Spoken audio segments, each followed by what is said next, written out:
Some people believe we all have an alternate version of ourselves out there, a so-called doppelganger. Or maybe it's just someone who shares your name. You may never run into yours walking along the street, but thanks to the web, a quick introduction is just a few clicks away. Saw another Matthew Slutsky, and I was, immediately felt drawn to this guy because we share the same name, and it's an unusual name. Matthew Slutsky met Matthew Slutsky while searching his name on Google. Admit it, we've all done it before. And when you find someone with the same exact name, that's your Googleganger. In some strange way, says our Matthew Slutsky, they're always connected. We talk every couple weeks. How's the family? He's almost part of my family now. My mother actually contacted him as well and said, hey, I'm Matthew Slutsky's mother. So it's really a family affair now. As for meeting his Googleganger in person, not yet, but we're going to sit down one of these days and get a beer, and we're going to talk all these things through. You might find you've got 1, 2, or even 10 Googlegangers, but that can lead to confusion when, say, you're applying for a job or meeting a new person. Which one is really you? Have you ever searched for yourself online?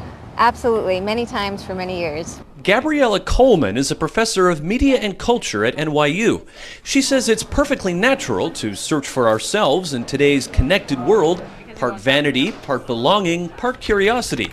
Coleman also says it's worth knowing how people could perceive your virtual presence. The type of representation that is formed, you may feel does not match who you really are. At the same time, I think that there's a pleasure that people can have a window into your life in a way that was just not possible before the internet and these types of Google searches. For public relations worker Adam Weissman, that window into exactly who he is can be a little distorted.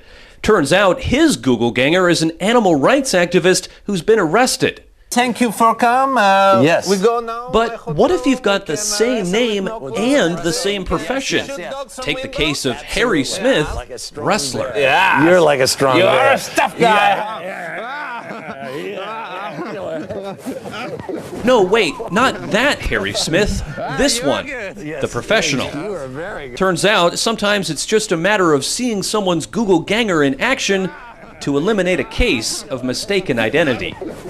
For The Early Show, Daniel Seberg, CBS News, New York. You were very good. Yeah, very good. Yeah.